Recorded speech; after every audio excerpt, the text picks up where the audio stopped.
Welcome to Kairou's Auditorium at Gloucester City Hall on Dale Avenue in downtown Gloucester for live coverage of the 2021 Gloucester Mayoral Preliminary Election.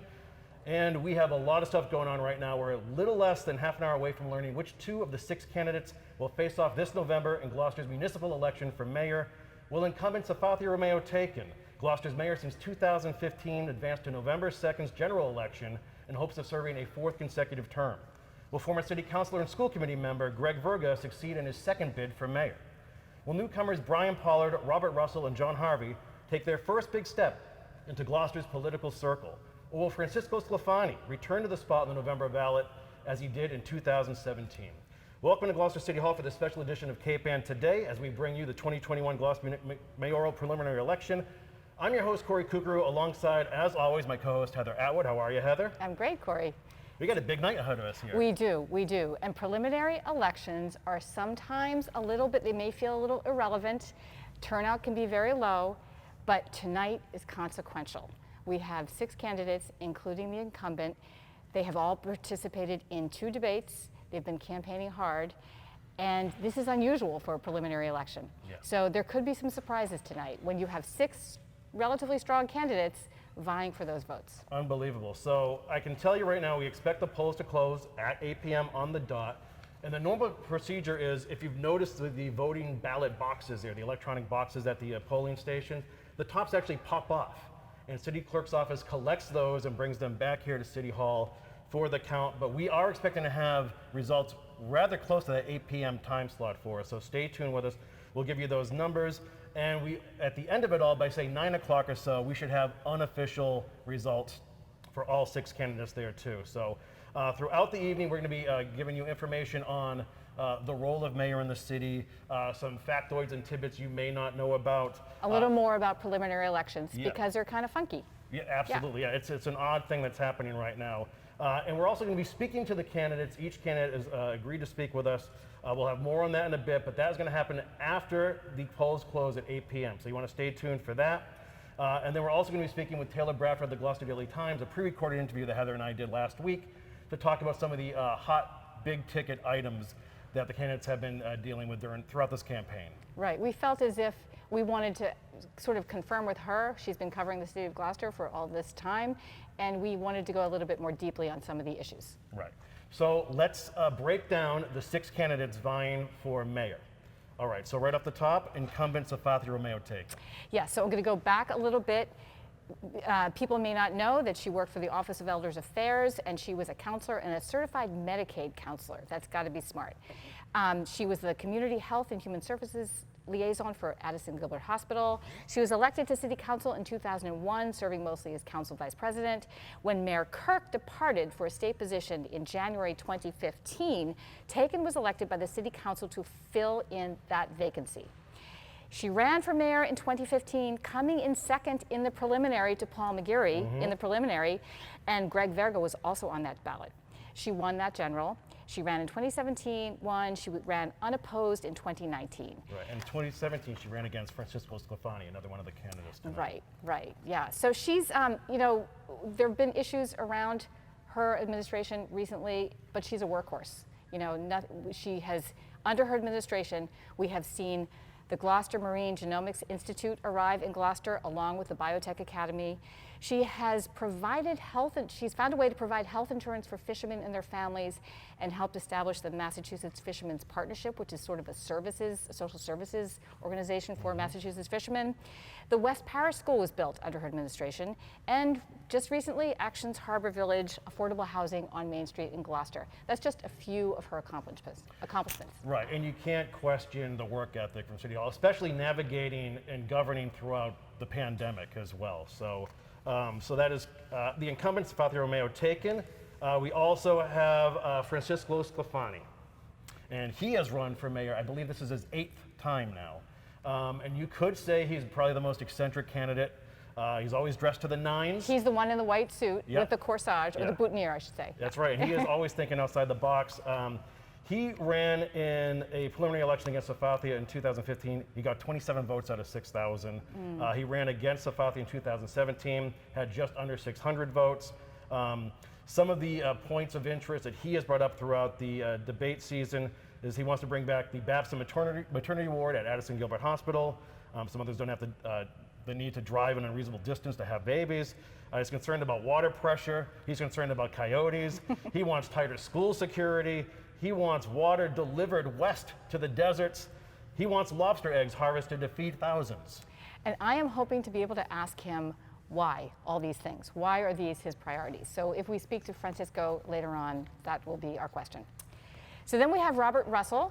Robert Russell had been a teacher, and he is 3 generations in the city of Gloucester. He believes in smart tourism and resetting, this is his phrase, the city's crown jewels. What are the crown jewels, Corey? Good Harbor, Boulevard, downtown, and Gloucester Harbor. Yeah, he's really focused on Gloucester 400 and getting the city to look good and show off all its assets, its beautiful assets, and attract tourism and look great for its birthday. And it's one thing, right, we haven't mentioned yet is he really wants Gloucester to shine for its quadricentennial, right? The 400th anniversary in 2023, and this mayor will be serving during that anniversary period. So. And he also was he emphasized improving the quality of life for citizens in Gloucester. That seemed to be one of his campaign points. All right, next we have Greg Verga. Okay, do you want to start with this, Heather? Sure. Okay, so Greg Verga, on his personal biography, he starts out by saying that he grew up on government assistance. He was one of 8 kids. He has 3 children.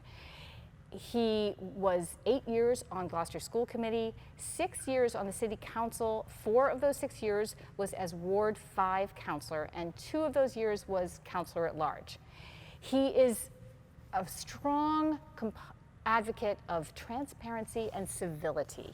In fact, when he was on the school committee, he moved meetings to be broadcast on cable and the minutes to be posted on the school department websites to therefore have more visibility.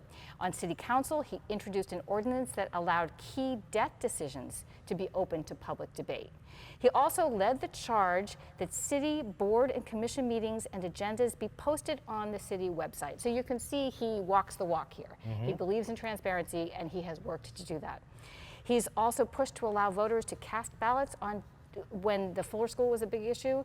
He pushed to make sure that the voters could vote on whether the Fuller School should come down or not. And his passion is working with veterans. Yeah, and he has a long legacy. The family does a history in the political circle here in Gloucester as well. All right, next we have John Harvey Jr. He's a lifelong resident of Gloucester. He worked for his family business and then in marine construction. I know the Magnolia Pier, that was brought up in the recent debate at the Magnolia Library. He worked on that. He was also a project manager on the maintenance of the dredging of the Annisquam River. He wants to address the waterfront and reintroduce civility. It says his first priority is COVID. And after so many years of working in marine construction, he knows that masks work. He's had to have one, people want one like every day. He's had to live in a mask. And so we'd also be remiss to say he has pressed Mayor Taken to release the redacted reports too. He's brought that up in both debates as well. And then we have Brian Pollard. Yes, Brian Pollard has worked as a mortgage loan officer since 2002. He owns many investment properties in the city. He's worked closely with the Gloucester Housing Authority and Action Inc. and has received a commendation from Action for his work with them. He is quoted as saying, "I believe Gloucester's greatest years are ahead of us. His priorities are introducing technology to reduce beach traffic." That was something he emphasized quite a bit. He's interested in reducing wasted spending, reinvesting in our harbor, and claiming that there are spaces on the waterfront that have great potential. That's an open-ended sort of comment. He has promised to give a portion of his salary back to the city. And he wants to keep Gloucester students from choicing out of the city. He's concerned that that's a cost to the city. Right.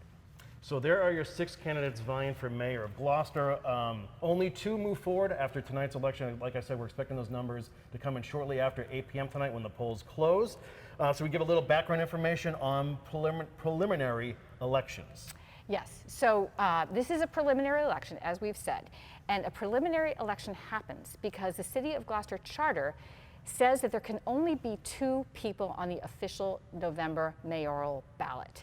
But also, if a person wants to run for mayor, they can get 300 signatures, and then they are allowed to run for mayor. So in this case, we have 6 people who acquired 300 signatures, and so therefore we need a runoff election. We need a preliminary election to reduce it down to the 2 people. So. And it is one thing to point out. We have a little side note here. But I noticed voting this morning that a lot of people weren't even aware they could only vote for one candidate. Right, exactly. That's an issue, and we do hope people realize, and they got caught if not, because some people thought they could vote for 2, right. But you can only vote for 1. Yeah.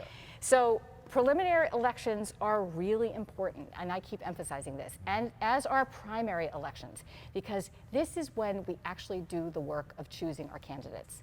So if you ever go to vote and say, I don't care about any of these people, they're no good, you didn't vote in the primary. You need to vote in a primary or a preliminary, because this is when democracy really does the work of sorting out the candidates we want in our offices. So that's important. And another point is that today, Boston is also having their preliminary election for mayor. And there's a lot of news about that, but I think we haven't made that connection necessarily. Right, and it's just, we can't emphasize enough, the vibe is different this time around. There was a preliminary election in 2015, we'll get a little more into that later on, but there's a fervor out there. There are 6 candidates, that's more friends and family and supporters out there trying to cast ballots in time. So we don't know how things are going to play out tonight, which is pretty fascinating. Right, it's right. not a slam dunk by any means. Turnout is everything. We're going to talk about turnout later, but turnout is so important. And as we said, turnout is often low in a preliminary because people think it's not that important, but right. it is tonight. The other thing I want to add is that some people may not realize that local elections are nonpartisan. They are not allowed to have any sort of partisan affiliation, certainly on the ballot, or even I think when they're campaigning, it's just not kosher. And I think it's one of the reasons why this is called a preliminary and not a primary.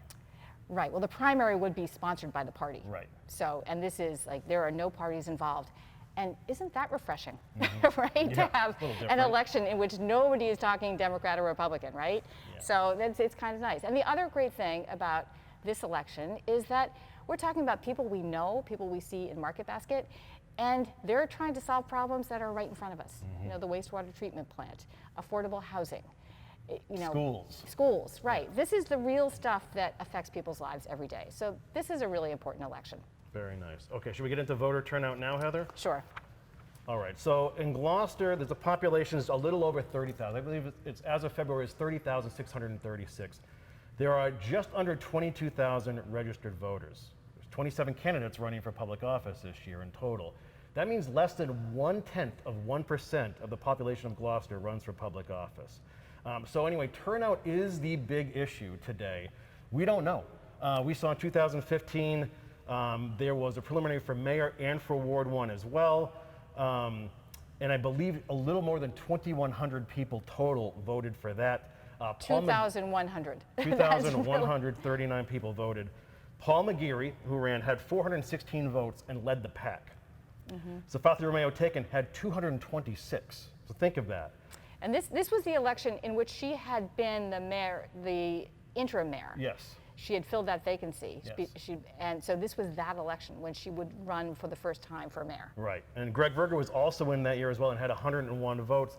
And Francisco Stephani had 8 votes. Dan Roberti had 7 votes. So a lot of familiar names, but you see how low those numbers are and why things can be turned upside down or on their ear tonight with a larger turnout. And we are definitely expecting a large turnout. In fact, we knew that as of last Thursday, City Hall had already received nearly 1,000 absentee and mail-in ballots. Which is almost half of the total number of voters in 2015. Right. So, and that was just absentee votes received last Thursday. Right. Yeah, yeah. So yeah, it's going to be a big night all around. Okay, this brings us to our sit-down interview with Taylor Bradford of the Gloucester Daily Times. Of course, she covers the city of Gloucester and all things City Hall.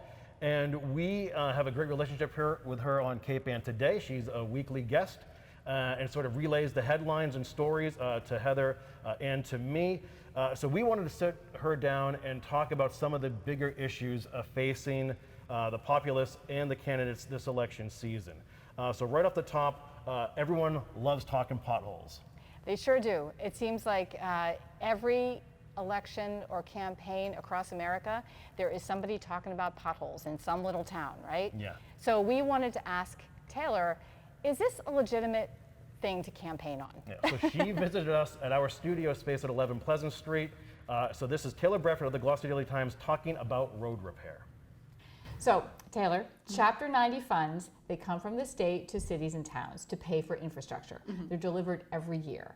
This year, Gloucester has already received over $656,000 for infrastructure, right? We hear the people in the debates, the candidates in the debates, talking about roads and potholes. They need to be fixed. Is there an issue with funding infrastructure or fixing potholes in the city? Are there enough funds? Is this a legitimate candidate complaint?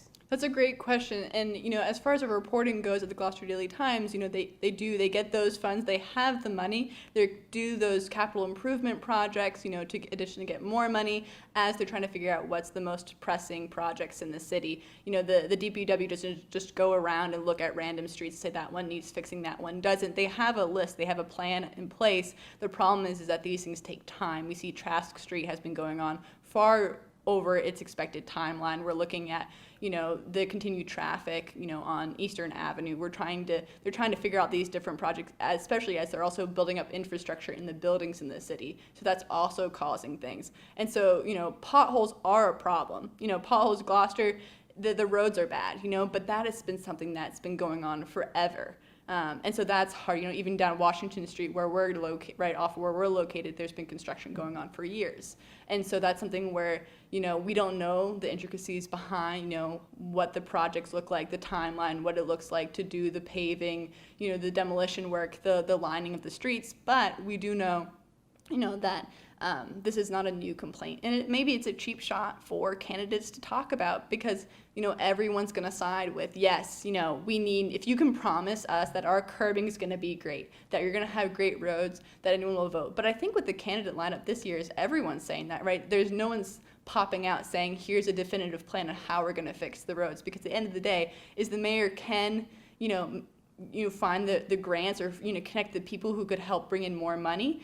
But we'll only have one DPW. We'll only have, a certain amount of crews that can get down. Maybe they can, hire out a few additional, but depending on bids of, what that looks like. But also, it's just the manpower. It's looking at that as well. So it's an interesting question. It's an interesting topic. But I think the good thing that you pointed out, Heather, is the fact that we get this money annually. Every year. $656,000 is a lot of money. Maybe it's not like millions of dollars, but that's a great starting point to say, okay, what can we prioritize this funding to first? Right. So it's, if no candidate said, our roads are bad, then I think we'd have an issue because we can all identify that, they do need fixing, but they're also giving out information from what they're hearing when they're knocking on doors. When they knock on doors and ask people, what are the issues that I need to focus on? It's that, so it's not their ideas, it's the residents that they're talking to. Right. So, and I think one candidate in particular that has really focused on this is Rob Russell. He's really keyed on this because for him, this has been an issue with him and his family on their streets. And so I think it really depends on where you live, and for candidates, they'll really heighten that debate topic if it impacts them and if everyone they're talking to kind of echoes that as well. Back to City Hall for live coverage of the Gloucester mayoral preliminary election. We are here at the Kairos Auditorium. That was Taylor Bradford talking about road repair, etc. I can tell you one thing, Heather. I had a conversation with Ward 5 Councilor Sean Nolan last week.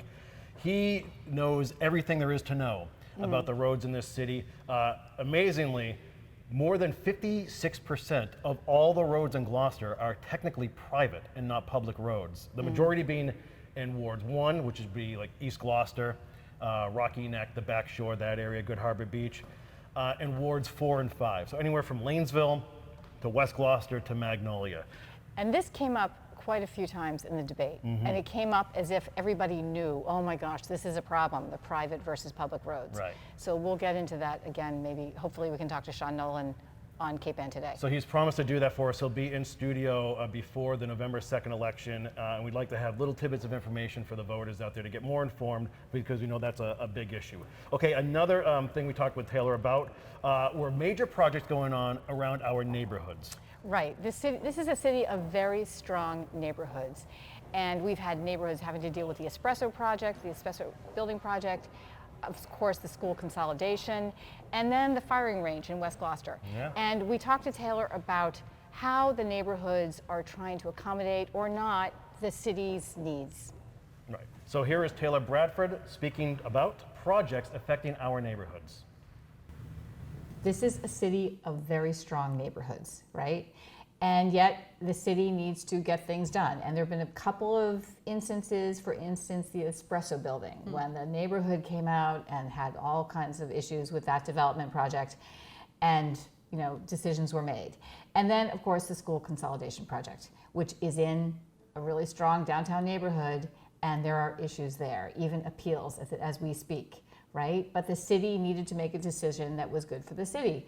So you want to just talk about the neighborhood issues, what you've seen in your reporting over the years about how the city and the neighborhoods are navigating, to use your word, each other. Yeah, that's a great question.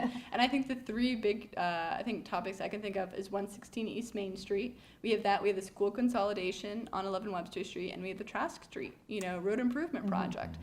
All three of those have different instances where some people get, the brunt of the work on their yards, and the other people, don't even see the construction workers. And so it's tricky because you're seeing all these different conversations, and everybody's affected differently, and you don't know what's actually going on until you're woken up at 2 a.m. in the morning by, whatever's going on. And so that's hard because, for us who don't live on those streets, we don't know. And so I think it's important, though, to key in the school consolidation is an interesting one. And I think, something that we've talked about is these debates that have been happening, no one's really talked about. They've talked about schools and they've talked about education, but they haven't talked about school consolidation. And I think, and I mean, based off of my reporting and understanding the situation, maybe one of the reasons why they haven't talked about those is because of the neighborhood-city relationships and how kind of toxic it is. It's hard. There's a lot of back and forth. They're in the middle of a lawsuit. We thought it was all over, and then the residents went and appealed, even though Veterans Building is being torn down as we speak. And so it's one of those things that no one's ever going to be happy. And I think from the city side, they have to pick and choose their battles and try to figure out what's best. They're looking to see what's best for the city. The residents are seeing, what's best for the city as they're living the life of those. But I think it's also identifying too that, a lot of these all these elected officials are city residents too. And so they maybe they don't experience it in their ward, but, someone could come around and say, hey, I want to build a school here, and then they have to deal with it, 10 years down the line. Right. So there's a lot there. There's a lot in the neighborhood and city relationships. I mean, even if you just go on to a city council meeting and do the public comments, that's my favorite part of those meetings because you really get to hear for those residents who are willing or able to get online or before that, go in person, they want to speak their mind, and that's when you get to really hear the rawness of people, whether it's for the, praise of the city or whether it's, you need to fix this, you need to do that. And I want to cite, one instance that I think was a really interesting part of my reporting this year was the West Gloucester firing range. That one was fascinating because we can go back and forth about it. It was closed, it was open, it was closed, it was open. And it was pretty much the city saying, this is a done deal, we're going to reopen this. And the residents kept on talking. There was one public comment section. They were going to have all this other kind of controversial topics about something totally different in the rest of the city council meeting. The health department was going to talk about COVID, all this different stuff. And the West Gloucester residents came on for public comment, and I think took over an hour and a half of that meeting. And they just laid it all out. And they brought in attorneys' perspectives. They, really did their homework. And now there's no firing range. And so it just goes to say that, it is tumultuous at times, the relationship between, the neighborhoods and the city. And it's interesting to see how the city is, in that instance particularly, just how much they shifted once the information came out. Yeah. And maybe that's also it, just identifying that sometimes we just don't see the bigger picture. And then once you do, you're willing to pivot. And I think it's on both sides, understanding that we're going to continue to learn new information. And that's part of growth within any city. We just spoke with Gloucester City Clerk Joanne Sinos, who is preparing to receive the memory cards from the voting machines in all the polling stations right now. So we have an idea that we may get our first numbers around 8:10, 8:15 or so. So stay with us for that. As long as it takes to drive the memory cards to City Hall. Right. So there is that. Okay, we do want to mention too that Action Inc. has reached out to us. We know that they want to, just going off of Taylor's chat just then, host a forum or debate that focuses on low-income issues and affordable housing. We know those are really hot ticket items, well, perennially, Yeah. but especially this year. Yeah, for every community, really, on the North Shore, but certainly for Gloucester. So it'll be really interesting to talk to them. Right. Okay, so as we are approaching the top of the hour here, where polls will officially close around the city of Gloucester, we're going to go to another quick clip from the Taylor Bradford interview. And now we can say it is 8 o'clock now, the polls have closed. And so the helpers for the city clerk's office are going to make their way back here to City Hall shortly, and we'll have those results for you. In the meantime, we spoke with Taylor about two big issues, City Hall management and audits. Yeah, so it's been a big year for City Hall management, and there's also been questions about audits, and we just wanted to know for sure if that was happening in City Hall. Yeah. And you can hear Taylor's conversation, but she made us feel better. Yeah, she did. I learned a lot in this snippet. Yeah. So, okay, once again, Taylor Bradford from the Gloucester Daily Times. Should we touch upon City Hall management? There's been a lot of kerfuffle. That's a word you like to use a lot, Heather. About what's going on internally over on Dale Avenue. Yeah, so I guess do we want to focus specifically on the latest request for city auditing, for looking at the different department heads? As we know here in the city, really recently there's been a request from city councilors to do an audit of the legal and HR departments, as they're handling a lot of really sensitive topics here in the city, and money's being exchanged left and right, and trying to understand what that actually looks like. A lot of money. A lot of money, yeah, not just a little bit. And looking especially as the city's dealing with lawsuits and navigating that, dealing with, hostile work complaints, all of this different stuff that's happening internally. So I reached out to Kenny Costa, who's the city auditor, just to ask him a little bit, what does it look like to audit departments, and what is your department doing to kind of focus and key in on this as city councilors are requesting this for these specific departments. And what he said was, he noted that all departments are audited annually. So annually. Yeah. And so, that's, I believe the number's like 26, 24, it's a lot of departments are audited annually. When does that work stop? Yeah, exactly.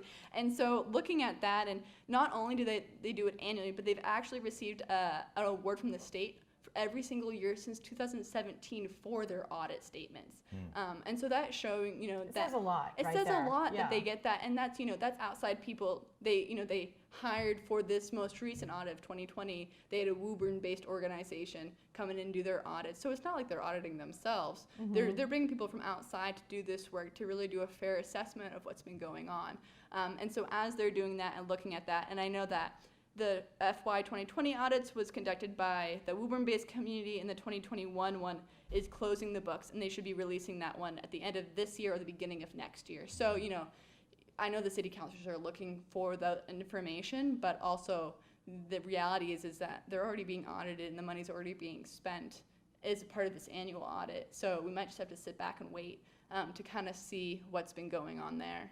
Yeah, but it's hard to say that there's gross mismanagement. Right. When the audits are happening annually since 2017, and they've been fine, right? Yeah, exactly. Yeah. And so I think it's also important to note just, a big thing that's been at the mayoral debates this year is like talking about what would management look like under new leadership.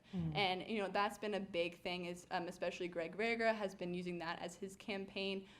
Stephani Romeo-Taken has been citing just how she would use what they're doing and use the trainings, and that, she'd be, she stated to the first mayoral debate that the first 60 days she'd be doing that to welcome the city councilors in and train them and educate them on kind of how things run.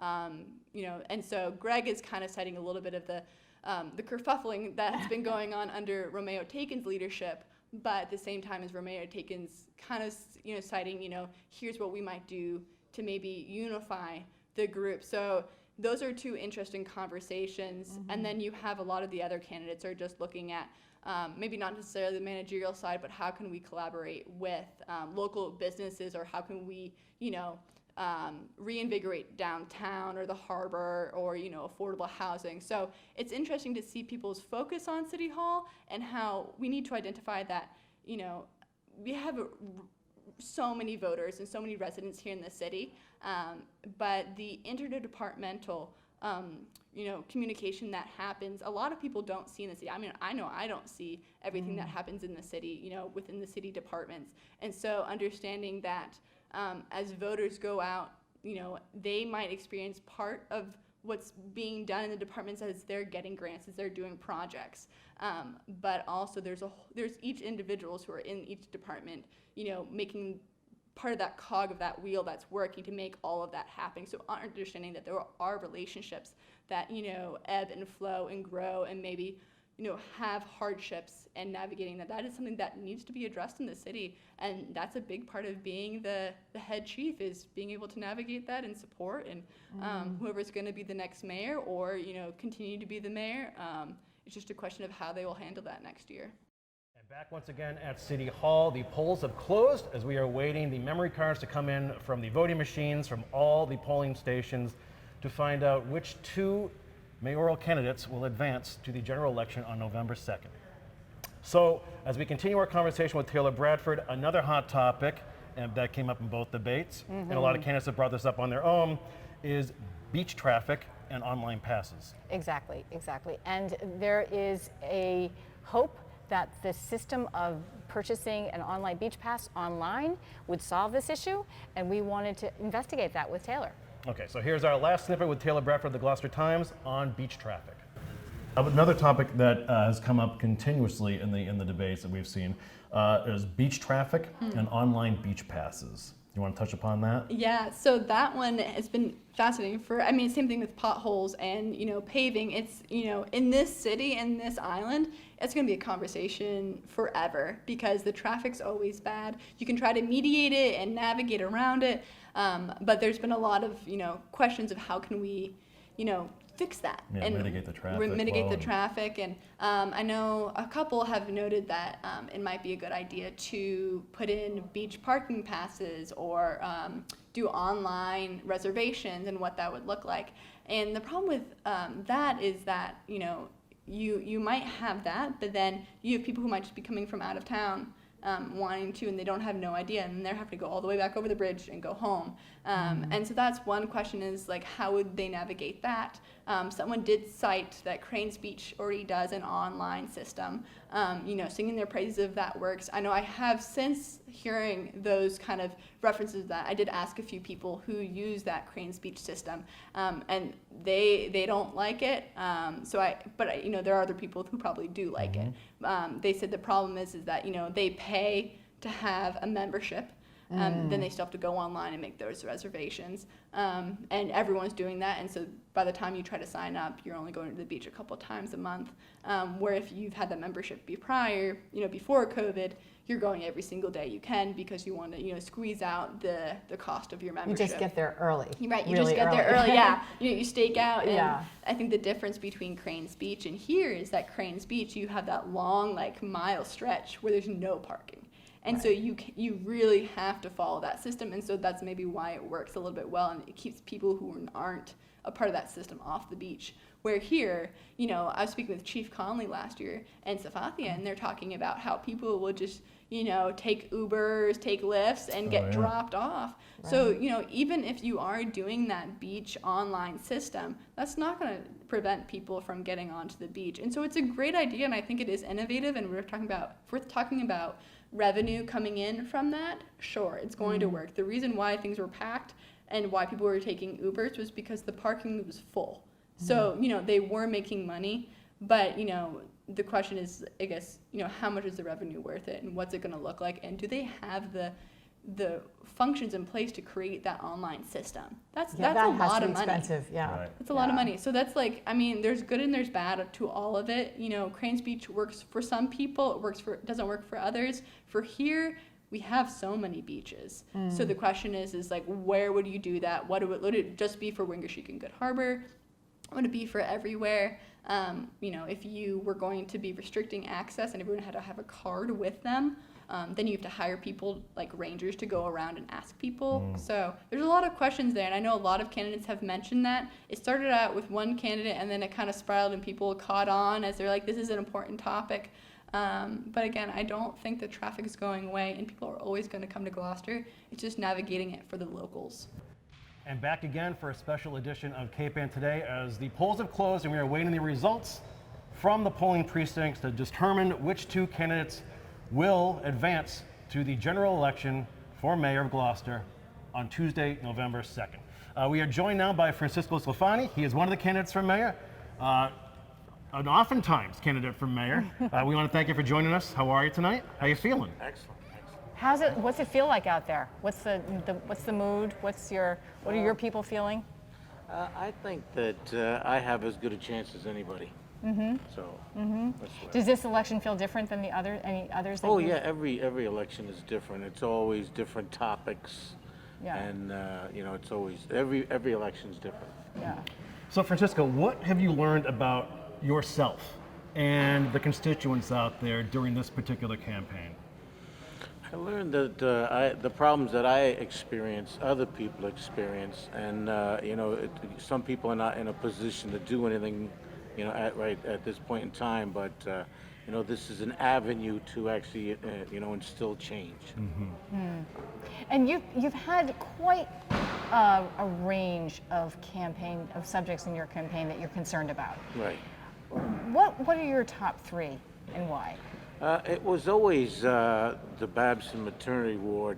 I just thought it was so wrong, women having to be forced to give birth on the side of 128 in the breakdown lane. Did you know of anyone to whom that happened? It was in the paper okay. that the first child, perished after 72 hours. It was in a snowstorm, so they tried to justify it that, it was a snowstorm. But, it's imagine if it was your child or somebody that you know, and they had to drive 18.2 miles in one direction. It doesn't seem to be the right direction society's going in. What other campaign platforms really mean a lot to you? I think one of the most important is reinstating the currently outlawed annual Lanes Cove bonfire. I don't know if are you from around Well, here? I love that thing. I'm not from. I live in Folly Cove, right next to Lanes Cove. Yeah. So I know that bonfire You well. would enjoy it. It went back hundreds of years because people would throw it just to see who didn't live through the winter or the spring. And then it was just a family atmosphere. I felt that I was one in the community because we were all the same. Nobody broke any bottles. It was a beautiful, beautiful one night in the whole year.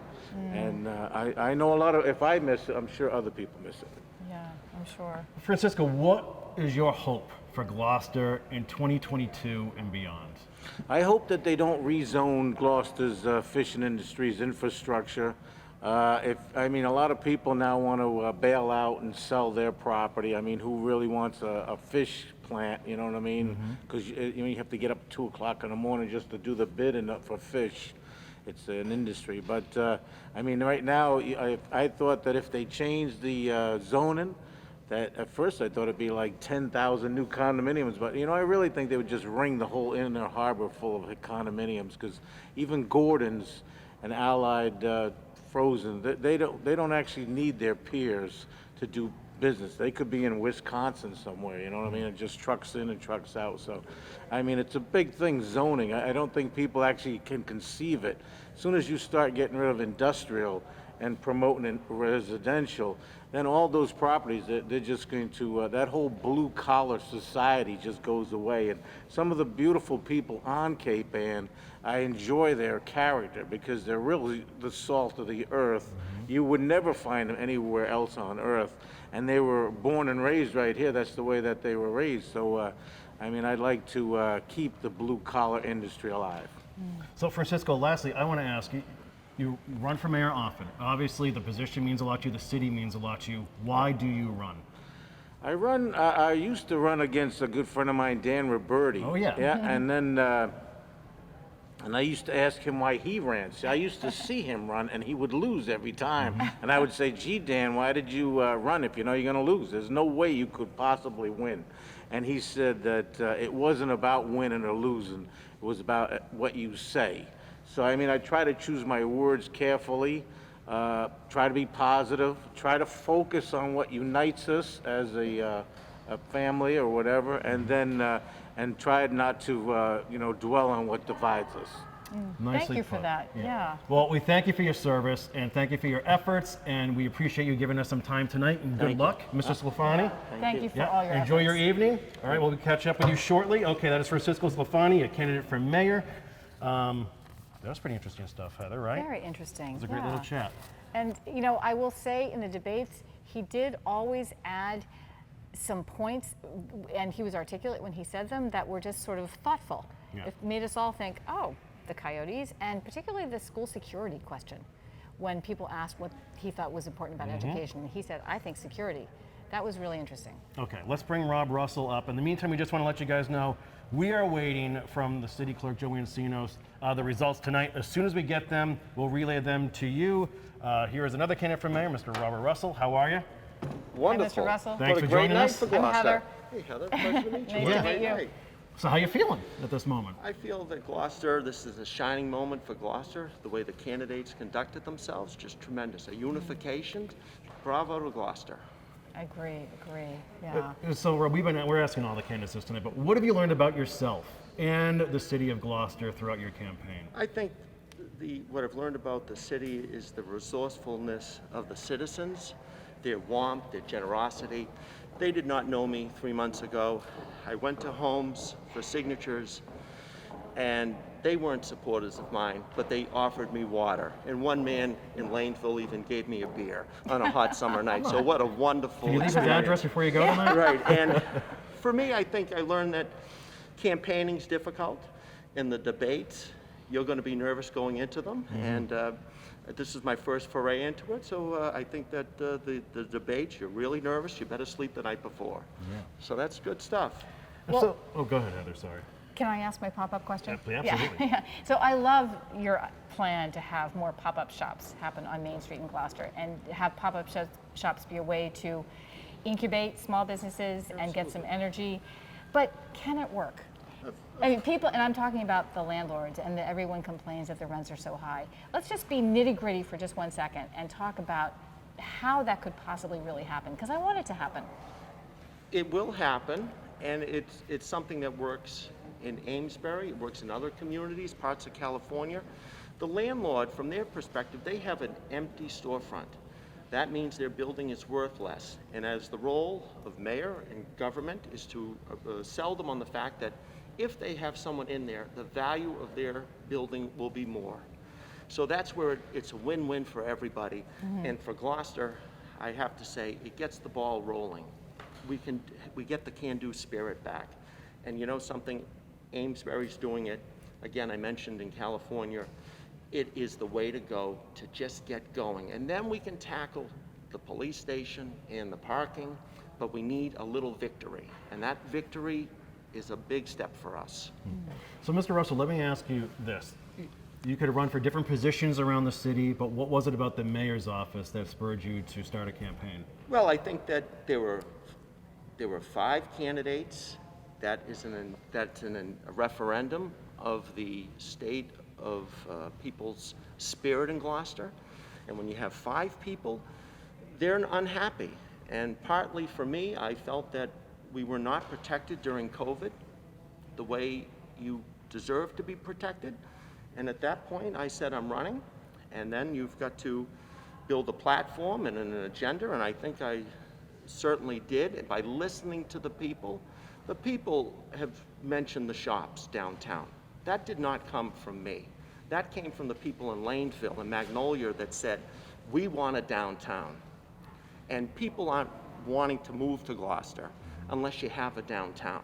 So for me, it's a starting point, but it did not come from me. It came from the citizens. And that's the whole thing about my campaign. I knocked on 500 doors. And when you knock on 500 doors, you have to listen. And I gotta say, the people in Plum Cove, in Magnolia, and East Gloucester, they really spoke about the downtown. So Gloucester is turning 400 next year, right? 2023. 2023. so 2 years from now. And this was a lot of, you talked a lot about your vision for the city in 400. Tell us a little bit more about that. What do you feel is not happening, and what would happen if you succeed tonight and in November? We have a chance in this celebration to reintroduce ourselves to the community at large, and to say that we are a can-do city. And that starts with downtown, that starts with shops that are filled, emerging businesses here, and it also talks about traffic.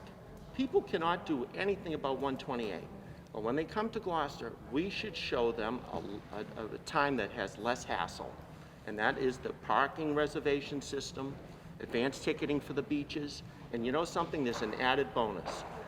One of the citizens called me up and said, our carbon imprint would be better. So it's a win-win. This is such a win thing for Gloucester, and I think that's how I'm looking at it. And I've noticed that more people are saying, hey, Mr. Russell, the reservation system can work. And that's where I feel very positive. Again, it's about the citizens, and this election is, I've said it numerous times, it's their voice.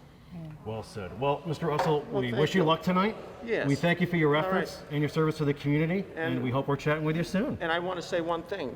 Tonight, the citizens have spoken, and the candidates are unified to move forward. And that's a wonderful thing for Gloucester. Well That's a said. great thing. Thank you very Thank much. you. Great. We appreciate Thank you your for time. all your efforts. All right, folks, it is a little after 8:20 p.m. We are waiting to get the results in on the preliminary election. Looking down at Joanne Sinos, there's all kinds of bustle on the floor now. More people are starting to spill into Kairou's auditorium.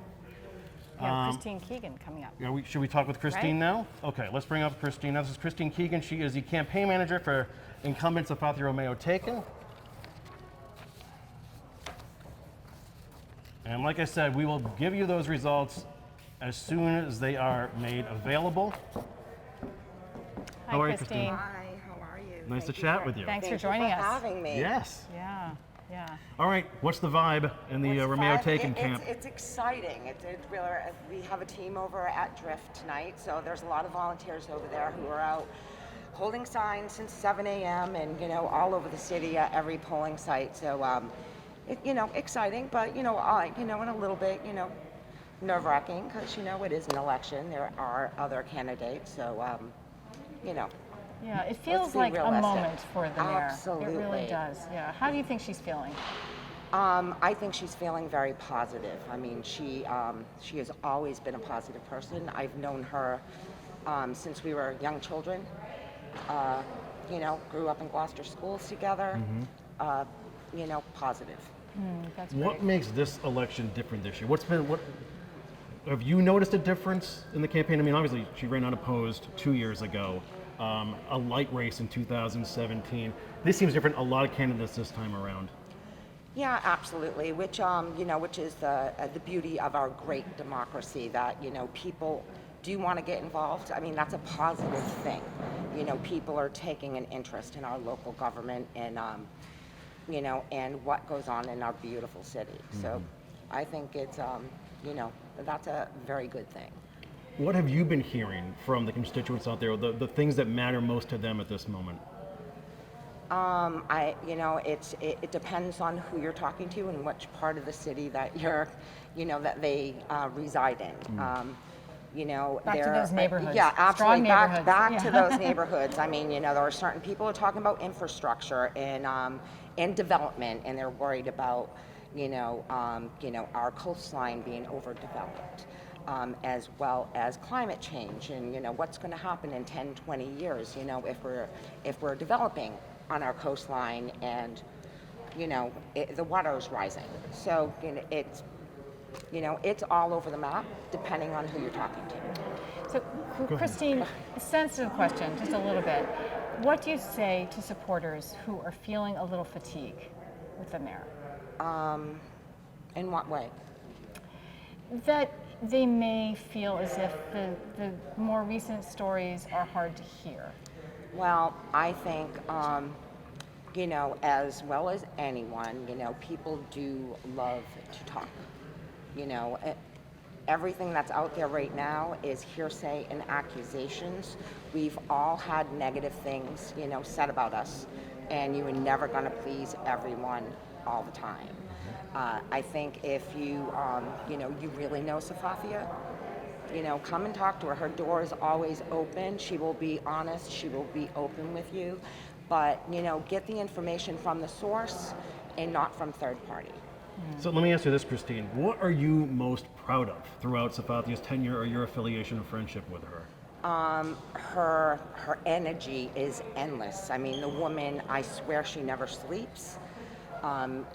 Anyone in this city who needs her, she is there in a heartbeat. She is available when people say 24/7, she is available 24/7. She will answer her phone at 3 a.m. and she will come to your home, whether she's met you or not, ever. If you need her help, she is always there. She has, always been an advocate for the underprivileged in our community, the elderly, the youth, people who suffer from mental illness, which is an issue that she holds very close to her heart. During COVID in particular, I mean, there are individuals in this city who do not speak English, who did not have computer access, who were terrified of, what was going to happen to them, what was going to happen to their jobs, and what was going to happen to their families if they could not support themselves. Safathia was there for them. From the start. From the start, and emphasize, she yeah. still is. She's still dealing with text tonight. So, she's working right now. Right. She's with her supporters, but she's working. And governing through a pandemic. And absolutely, which, which let's face it, there was no rule book for this, and we're not done yet. I really appreciate her emphasizing behavioral health and that this is a concern she has with the children going forward. And we're looking forward to looking into that more and talking to some experts and hopefully talking to her about it, because that's going to be so important going forward. It is. These children have been through a lot. I mean, more so than any of us have ever been in our lifetime. Online learning, being separated from your classmates, not having those social interactions. This is very important to our mayor. One of the reasons, along with the police department, they started the community impact unit, which I think is an amazing thing. I mean, you're not seeing this in other communities. Right. And this is because Safathia has worked in the health field. Basically her whole adult life. This is who she is. This isn't a game. This isn't a photo op. This is who she is from the core. Well said. Well, Ms. Keegan, we appreciate your time tonight. We wish your luck. Absolutely. Well, there's a big party at Drift Cafe. Well, we certainly hope so. So thank you so much for your time, And thank Yay, her for us. Safathia. I will. Thank her for all her work. thank you very much. Yeah, that is Ms. Christine Keegan. She's the campaign manager for incumbent Safathia Romeo Taken, who by all accounts now is part of a dogfight. Now we have 6 candidates slinging it, and we're waiting for the results to come in. Are we looking through it all now? Are we getting any results yet? Not yet? Okay, yeah. I'm just gonna hop in here and give you your thing. Okay, so folks, we are still waiting for the results to pour in. Polls closed almost a half an hour ago, and the way protocol works is there are people working for the city clerk's office bringing the memory chips from the machines, the voting machines, to City Hall, and those numbers are in now. Some of those numbers are in. This is Kyle Davey, by the way, our digital director, helping us out here. Thanks, Kyle. So here you go. These are by ward. You can scroll down, and Oh, boy. this is.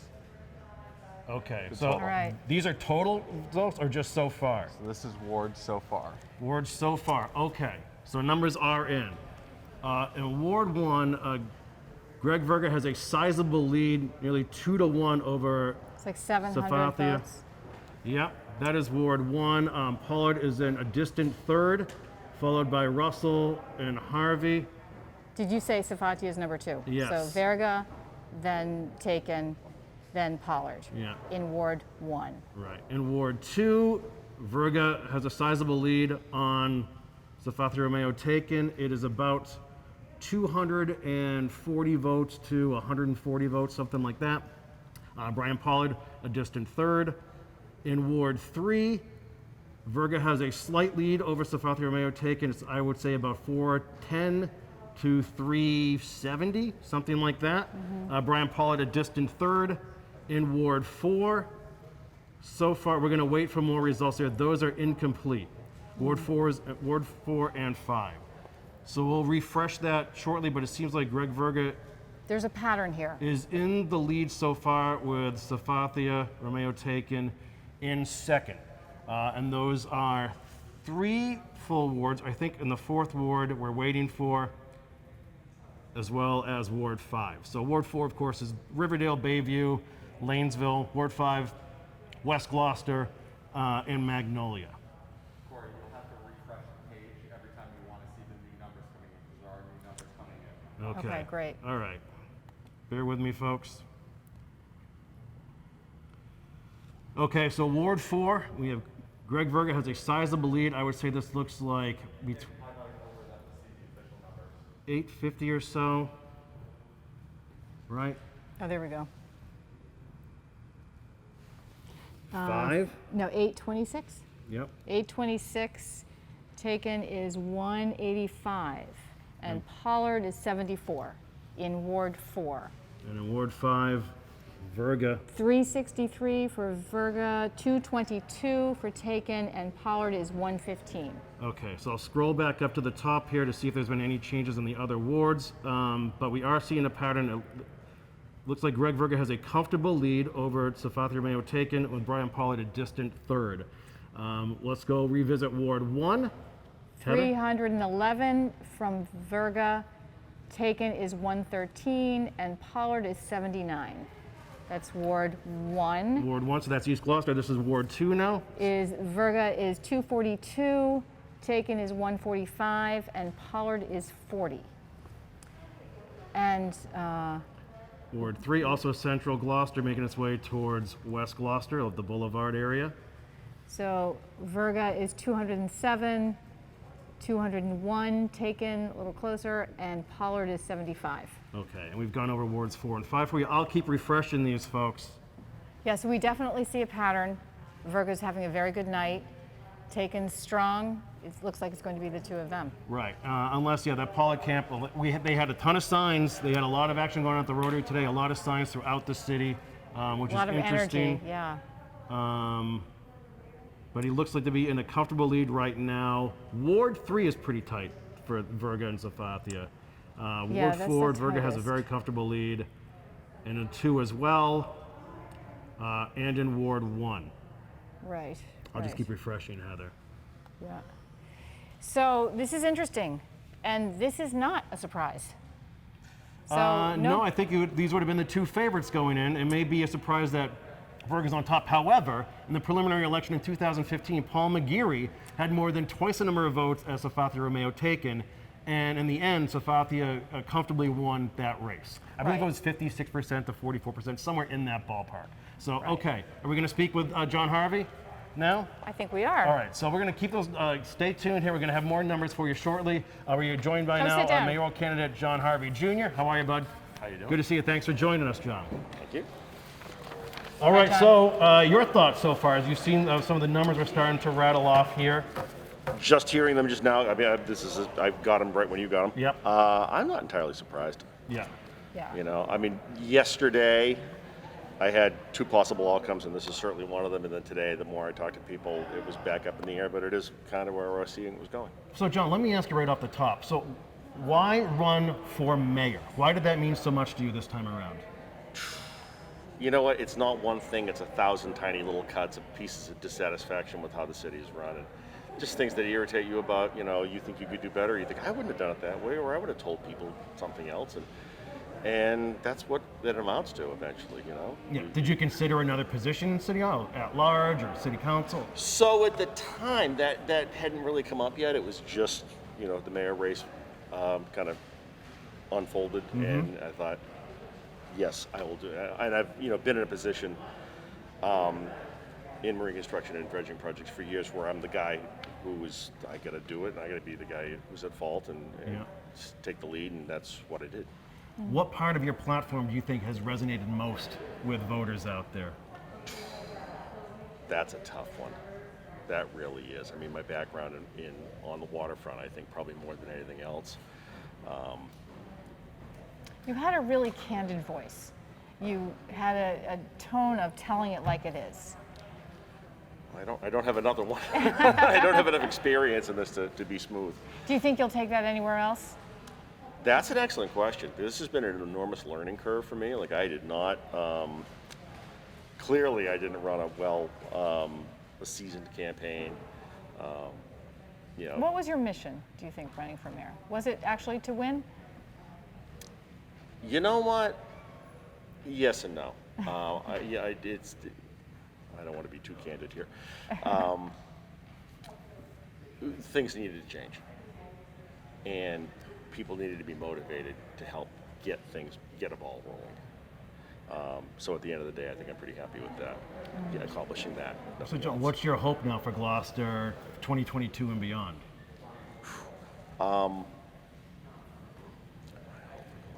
That we're gonna end up in a place where the people of this city are more comfortable and satisfied with how things are being run, that they feel more included, and feel like they're part of the dialogue. And are there any folks you want to thank this evening? Oh God, yeah. My wife, first off, for having put up with this. See, that was one of my other big failings, is that I didn't include too many people in my campaign. I just did this mostly myself. I mean, I've got a lot of my friends who came out and held signs for me and stuff like that, but other than taking advice from people, I kind of hung it on myself, and that was another thing I did wrong. Well, are you happy with the experience overall? Yes. Yeah, no, like I said, it was a huge learning experience, and there's a million things I would have done differently. But having no experience doing this, Right. You're going to make some mistakes. You're going to make a lot of mistakes, and stuck my neck out there and tried. There's another race 2 years from now, right? Yeah, let's not get out of hand. So I'd like to know, what did you learn about Gloucester from this effort? What did I learn about Gloucester? Because you've lived here your whole life, right? Yes. Were there any surprises? No, not really. Nothing really took me aback. It unfolded. Not honestly, it unfolded the way I thought it would. Clearly, or I wouldn't have started or tried. But no, I knew what I was getting into when I started. It is what it is. Well, we appreciate your candor. We appreciate your effort. I'm glad to hear that you enjoyed the process and learned a lot too. So have we along the way. It's a different year and a different time for the city. Well, exactly. Yeah. So don't go away. Stay involved, because your voice was interesting in the debates. Yeah. Thank you. Yeah. Appreciate that. We appreciate it, John. Yeah. Take care. Thank you very much. Okay. Well, thanks for your service to the community as well. Yes. Okay, that is John Harvey Jr., candidate for mayor as well. So we're going to give you a quick update on numbers now. As of right now, Greg Verga leads over Safathia Mayo-Taken. Verga has nearly 3,200 votes. Safathia has just over 1,800 votes, so about a 1,400 vote lead for Verga. And Brian Pollard is a distant third with a little under 800 votes right now. So, And I would say turnout is winning the night. I mean, that's a pretty impressive turnout for a preliminary election, That's a right? great point, So for maybe 7,000 people? strong numbers. Yeah, that's great. I could give you a ward breakdown, but anyway, we will be speaking with Greg Verga shortly, as well as Brian Pollard. And there are still votes being tallied and coming in, so we'll relay them to you ASAP. But if you're just tuning in, she is Heather Atwood, I'm Corey Kukru. We are here for KPN Today. This is 1623 Studios live coverage of the Gloucester mayoral preliminary election, as we are finally finding out which two candidates will vie for the mayoral position for Gloucester come November 2nd. And we'll get into this later on, Heather. There's a lot of other races happening this year as well. It's a very pivotal year. Yes, so November 2nd is a big day, and we will be there telling you all about it. Yeah. Okay, do we want to go to Greg now, or we do? Okay, so Greg Verga's about to join us, and we'll get his reaction to the early returns. A lot going on here, folks. The fur is flying. Hi, Greg. Hi. Hey, Greg, how are you? Thanks for joining us. Looks like a good night so far. So far, How are you so feeling? good. I feel excellent. Good. Not unwell. Yeah. So throughout the campaign, Greg, you've seen pretty confident because you've hit the pavement, you've talked to a lot of folks around there. I want to know what spurred you to run for mayor this time and what you've sort of learned along the way in this campaign. Like what makes it different from years Sure. past? Well, the reason I ran, I said it the last couple of debates, I wasn't planning on running, but after reading the news about what's been going on in this building, I felt I had to do it. I don't think I need to go into the details. People can Google it, find out what the controversies were. So that's the main reason I got into the race. You know, we need some professionalism. We need to have to bring back a tone of civility, respect. So that's what I did. What I learned along the way was people who were in agreement with me. You know, knocked on a lot of doors, made a lot of phone calls, and I was hearing the same thing over and over again, that people want change, they want to return to some normalcy, and they want our city to really move forward without this kind of fear factor that goes on right now. So you use the word reset a lot. I'm going to jump right in and start your next campaign. A lot of people think we don't need a reset. We need sort of to light a fire and get moving faster towards some new goals, like energy efficiency, economic development, and racial justice. So, Exactly. But I think we need to get off the hamster wheel we're on now, which is the problem creation, explanation, litigation, and we're just going spinning around in circles. We're not going anywhere else. So now that we're in this first step of creating the reset, then we can move forward. We can't, and then start to tackle these things, because we've been distracted as a city on the things I just mentioned. So finally we can start to focus on what matters. And starting November 3rd, I hope to get that thing moving along. Well, let's talk about the next 6 weeks now, right? So what are you hoping to convey to the voting public? More of the same. I'm going to personally continue knocking on doors, making phone calls, and spreading this message of efficiency, transparency, and collaboration. Because I'm not the expert in everything. I want to rely on my department heads. I want to rely on the public, people who know who are experts in different areas, because no one person can do it alone. And I'm smart enough and wise enough to know that other people might have better ideas than I do. And I'm always able to admit when I'm wrong, and always able to admit I've changed my mind. So you've been on the school committee. You've had 8 years, I think, on the city council. 8 on the school committee, 6 on the council. Okay, right. And so where do you see the city now, as opposed to, things have changed a lot in those years. So what do you think the biggest challenges are? Well, I think one of the benefits of being out of government for the last 6 years is you get a whole new perspective on it. And since I left city government, I've had 2 grandkids. Not me and my daughter, and my grandsons will be 5 in another week or so. My granddaughter's 2.5, so that gives you a whole new outlook about what's important in this world. And my fear was we were just, as I said, spinning our wheels and wasting time on stupid stuff. So I'm concerned about what's here for the next generation. So if we don't start planning now, like this slogan, everybody who came to the public hearing would read that slogan to us on the city council, but it means a lot. We can't just be thinking about today and what's the next big photo op. We need to think about what's going to be here for the next generation. So if the next mayor gets to revel in the accolades of something I start come January 1st, I can live with that. I'm not about photo ops. I'm not about having people pat me on the back. I just want to make sure my grandkids grow up somewhere that's just a wonderful place. Same place I grew up. And Greg, you're also potentially serving in the age of a pandemic, which has never happened before. Is that concerning to you at all? Are you happy with this current administration's response and governance through COVID? There were some obvious hiccups, which were outlined in some of the complaints. I'm not going to rehash those right here, right now.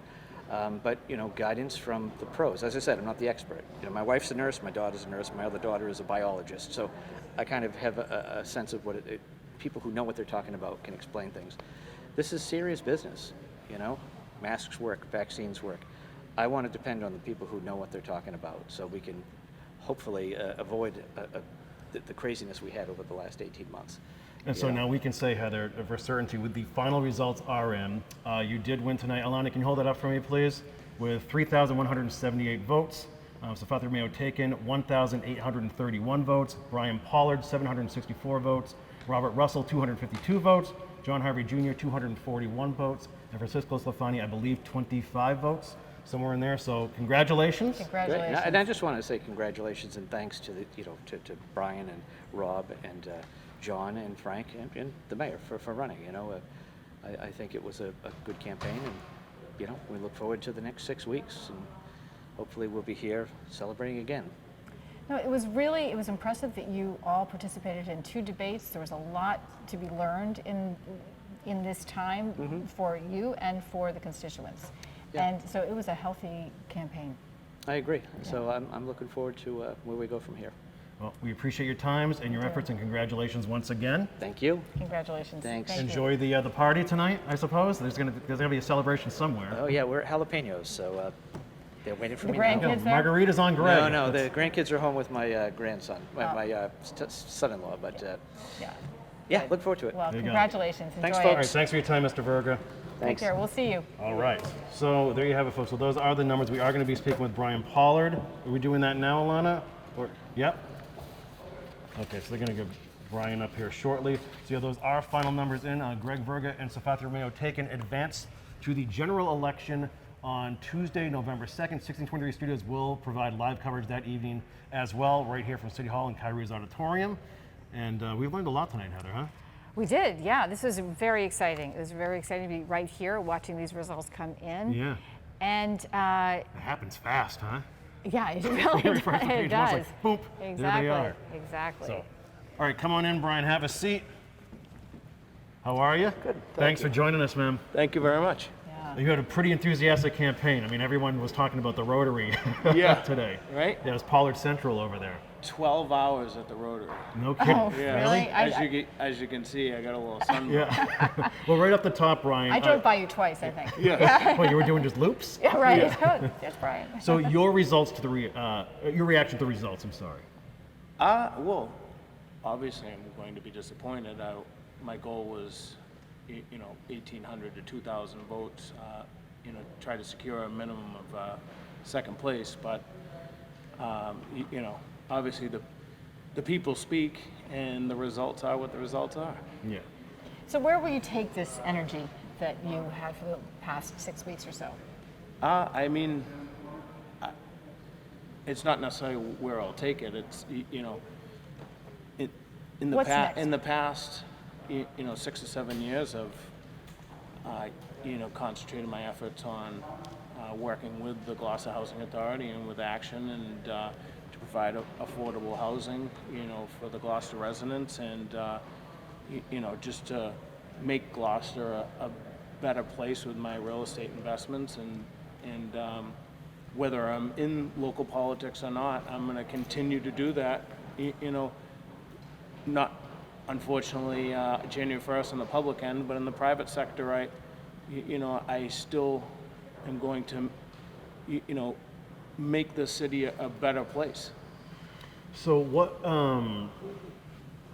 Take us inside the experience throughout your campaign. You hadn't been in politics before. No, So what prompted you to run, and then we just sort of explained what you felt during this experience. Well, I'm not a politician, but I do believe that, listen, I appreciate that Greg Verga, since 2002, has either dedicated himself to the school committee or as a city councilor, and I appreciate the fact that Stephani dedicated herself since 2002 as a city councilor and then as mayor, and you have to applaud that because unfortunately, when you're in local politics, sometimes it's a thankless job, and so we need to applaud them for their 20 years of dedication.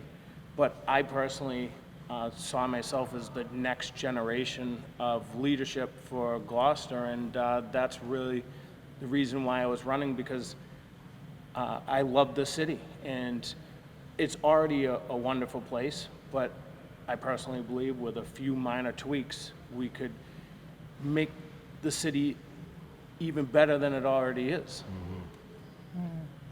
So you talked about that a lot in your campaign, how you think that Gloucester's best years are ahead of it. Absolutely. So what's the picture that you see when you say that? Well, the Harborfront, we support the commercial fishermen. We have for 398 years, and you know, we open up our harbor to fishing boats, not just to the local fishermen, but you know, from out of state. We have scallopers that tie up during season from other states. We have pogie seiners that tie up, for example, from other states in the harbor, and so I do think that we have a thriving fishing community. I would like to see the city, and this is one thing that I was looking to do, was integrate science with the commercial fishing industry. You know, we have some wonderful heritage in the fishing industry, and I think that one thing we could do is support the fishermen more. Instead of the government dictating the rules and how you know, the fishermen can fish, I would love to see, with science and the government, lock arm in arm and have you know, have the fishermen's back and provide a more sustainable fishing community where you know, the fishermen can be successful, and we can provide fish to you know, the entire country, and continue to grow Gloucester. But it's not just the fishing industry now. You know, we have to adapt. During COVID, a lot of people had to adapt, and I think the tourism within the city is growing, and I'd like to find a cohesiveness between tourism and the commercial fishing industry, and it would make Gloucester an even better place. Nicely put. Okay, any folks you want to thank? Oh, I could honestly, I have to thank the hundreds of voters that voted for me. You know, there was, I had a ton of support from my friends, family, from the community. It's you know, I could go on and on.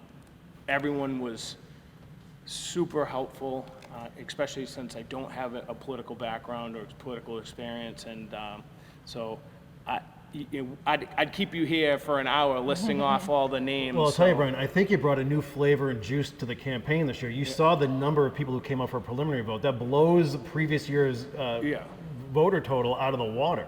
Yeah. So you brought a different enthusiasm for sure. Certainly to the Rotary. Yes. Oh, definitely, definitely. Yeah. Well, we appreciate your time and your thank you service. very much. And that was tough luck, man. Yeah, but congratulations it's nonetheless. It's Yeah. not Good tough luck. fight. It was a great experience. You know, I got to meet a lot of, as many Gloucester residents as I already knew. I was able to meet a lot of wonderful people that I didn't know, and to me that is, you know, I can't tell you how cool that is. That's a reward right you there. know, so Yeah. right there alone, you know, and there's so many wonderful people within the city that already are dedicating their time and energy, and I thought that being mayor I could do it that way, but you know, hopefully I can find other ways to contribute to this wonderful city. Well put. Nice. All right, Brian, we thank you for your time. Thank you Take care. again. I'm sure we're I going to see you in the appreciate it. neighborhood Yes, sooner than thank later. you very much. All right, folks. Brian Pollard, a candidate for mayor. If you're just tuning in, the results are final.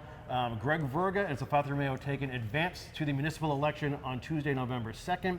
There were more than 6,300 votes cast, and Verga had nearly 3,200 of them, and won by about 1,350 votes over Stephani Mayo taken. And Brian great Pollard, who we just turnout. spoke to, had over 750 votes himself, which is a nice turnout. But 6,300 votes was that, Alana, in total? Yeah, Yeah. that's wonderful. That's Great, amazing. good job, City of Gloucester. Yeah. So For and preliminary. so thanks to you for the voters out there for taking part tonight. So now what do we do, Heather? Well, now we get ready for November 2nd. Oh my But I God. do want to commend all the candidates for running a real, you know, I think was it Robert Russell mentioned what a great race it was and how supportive they seemed to be of each other and civil, and that tone felt real, you know, and it was informative. People were engaged in a healthy way, you know, not with each other, there was zero antagonism. And it was nice. It was really nice to see. And to reiterate a point we made earlier tonight, Gloucester's population is around 30,636 people. 27 of them are running for public office this year. That is less than 0.1%. And as many candidates said tonight, like, it's thankless work, it's tireless work. They want to do it. They sacrifice their home lives, their time and their energy to serve the community. So we applaud them for that, all of their efforts. It's going to be a pretty wild 6 weeks here. We can go over and preview some of those upcoming races, not just for mayor, but school committee, at-large councilor, and Ward 2 as well.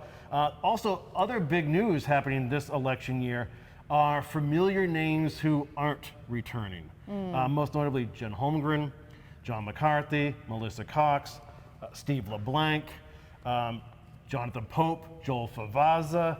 Those are big names. Yeah, there's a real shift in city government. Yeah. And a loss for the community all the way around, but there are very many capable people running in their place. We can tell you right now, so the candidates for at-large councilor, there are 7 candidates running for 4 at-large councilor seats for this fall's election. They are Jeff Worthley, Jason Groh, Robin Hubbard, Tony Gross, Peter Canavo, and Carlton McKay Jr., and also the incumbent is Jamie O'Hara. The only incumbent is Jamie O'Hara. So that should be pretty fascinating. Yeah, that's amazing. Right. School committee is another doozy. Of course, there's all the hubbub around Veterans Memorial School, the school consolidation over on Webster Street. That school has recently been demolished. That's why the polling station was actually moved from there to the new YMCA, which I was there earlier today. What a facility, oh my God. But the building may have been demolished, but the citizens' appeal is still active. Very which active. is a very interesting question. Yep, that story is not over yet. Right. So as far as school committee goes, there are 8 candidates seeking 6 seats on school committee in this fall's election. The newcomers are William Melvin, you may know him from Gloucester Little League, and he's all over the town too. Keith Minio, Richard Roberts, and Thomas Stein. And the incumbents are Kathleen Clancy, Melissa Joy Texera Prince, Samantha Verga Watson, and Laura Veason. So that should be a very spirited race as well. And we will be bringing you all the debates that we can possibly bring you. We're awaiting the schedule. A couple have actually trickled in today. There are some dates being bandied about, but we're sure there are going to be multiple debates for all of these races. And 1623 Studios will provide coverage for all of them, live coverage on location. And will there be candidate statements done at 1623? Yes, that is happening right now, and Yeah, those will roll out on Channel 12 and all of our social outlets, I think even beginning this week, Kyle, or next week? October, So even better. But you will be able to hear from each one of these candidates. Yes, yeah. And in the meantime, we're going to be having experts and city officials at 1623 Studios talking about various subjects that mean a lot to you, like road repair. We can talk about the beach issue, explaining the wards and why they're divvied the way they are. Yes. No, we're planning on going a little bit deeper into all of the subjects that have come up. Behavioral health, as I mentioned to Christine Keegan, that we do want to talk to someone about what is happening with children, and in the coming years and what has happened to them. So we had a list of other subjects, but I can't quite find it here, Corey. We also want to mention there is one ward councilor race, and that is for Ward 2, which actually is in that zone where the consolidated school is happening now, Veterans Memorial, the Webster Street area. And that is between Tracy O'Neill and the incumbent Barry Pett. So we'll have more news on that in the ensuing weeks. So stay tuned for us for that. And we ought to give a shout out to the folks who have no opponents this year but are still serving our community. Ward 1 Councilor Scott Memhard, Ward 3 Councilor Adam Orlando, who'll be a newbie, and he is running unopposed. Ward 4 Councilor Val Gilman, and Ward 5 Councilor Sean Nolan. I did remember one of the subjects that I would like us to investigate on Cape Ann today is what is happening with the American Rescue Plan funds that Gloucester has already received. If you go to the website, it says the city has received $17 million. They have a pretty loose timeline on deciding what to do with it, but who is working with that? Who is making the decision about how that money will be spent?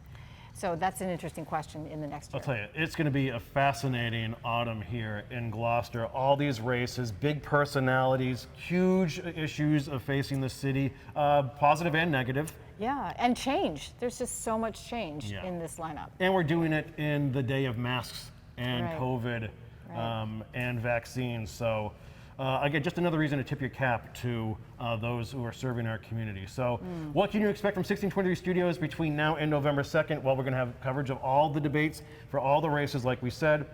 Each candidate will be expressing their platform in a candidates forum through 1623 Studios, and those will start rolling out in October. We'll be speaking with city officials and experts about topics you care about, and if there are topics you want us to touch upon and try to track down folks for, we can do that for you, and better inform the voters going into November too. And look, we just plan on being there with you every step of the way. We know it's going to be intense, like Heather said, lots of change and transition happening right now. And we're just feel privileged to be at the center of it here at Kairos Auditorium. I thought of one more. We have not touched upon the appointment of a sustainability director for the city of Gloucester. That came up a lot in the debate, so we'll be looking into that too. That, and also a huge question for city governance, is what happens with the CAO position, Chief Administrative Officer. Right now, former Essex County Sheriff Frank Cousins has held that position. That expires shortly. It's only a 90-day hold. And then who's going to help fill that spot? Really with Jim Destino's giant shoes. And he retired a little more than a year ago. So fascinating stuff there. We want to thank people. Are we ready to wrap things up, folks? Okay. Big thank yous. Joanne Sinos, the city clerk here, and Ryan Knowles, he is the IT director here for City Hall in Gloucester, and everyone at Gloucester City Hall for their hospitality and letting us set up shop here tonight and relay these results for you and give you election coverage. Big thanks to all the poll workers out there. Thank you, poll workers and city officials and volunteers. But the poll workers are doing really, the work of democracy. Yeah. We have to thank the voters. They came out and drove tonight, 6,000 plus. That's a big number for preliminary election. We know summer is still, people are hanging on to that. School just started again. September is kind of an odd month for that. But you proved your enthusiasm tonight. It promises to be a huge turnout for November 2nd. And like we've said, a special thanks to the candidates tonight. 27 running in total. We've whittled the mayoral race from 6 down to 2 tonight. Greg Verga and Safatri Mayo-Taken will be squaring off over the next 6 weeks. We're hoping to have debate coverage of that if a debate is agreed upon, or multiple debates. And for that, we thank everyone for just their service to the community, whether you agree with their platforms or not, their dedication. I mean, you can't really question that too. So for all of this year's election coverage, follow us at 1623 Studios or 1623studios.org. All of our social outlets will show this and all of our election coverage unfettered for the audience. So again, for KPN Today Live, we are going to be, our next show, Heather, next Friday at the Shaolin Lou, in Rockport at the Shaolin Lou Performance Center for a real special show. Chelsea Berry is actually performing a concert that night at the Shaolin Lou. She is going to be our guest and perform. So are Chris Gathianakos and Joe Wilkins, and I believe Charlie, I believe it's Ward. She is a 17-year-old from Manchester, Essex, who won a singer-songwriter concert that Chelsea held. She'll also be a guest that day as well, and we want to learn all things Shaolin Lou, so we're super excited about that. That is one of the crown jewels of KPN. That truly is a crown jewel, and it would be so beautiful to be in that building. Yeah. All right, and again, our live election coverage, we will be there on Tuesday, November 2nd, right here at City Hall once again for you. We hope you join us for that. And we want to thank our crew. Our crew. They've done such a great job thanks today. For them. On camera, David Lufkin, our floor manager, Alana Horn, our staff, Becky Coyles, production manager, Matt McMakin, technical director, Kyle Davey, digital director, Maureen Aylward, our general manager, Eric Archer, our executive director. Like we said, our next show, Friday, September 24th at the Shaolin Lou Performance Center. You can watch KPN Today in the meantime every weekday at 1623 Studios. From all of us at 1623 Studios, thank you for participating in this year's election, and good night from Gloucester City Hall. This episode of KPN Today is brought to you by Bank Gloucester. Start here, get there.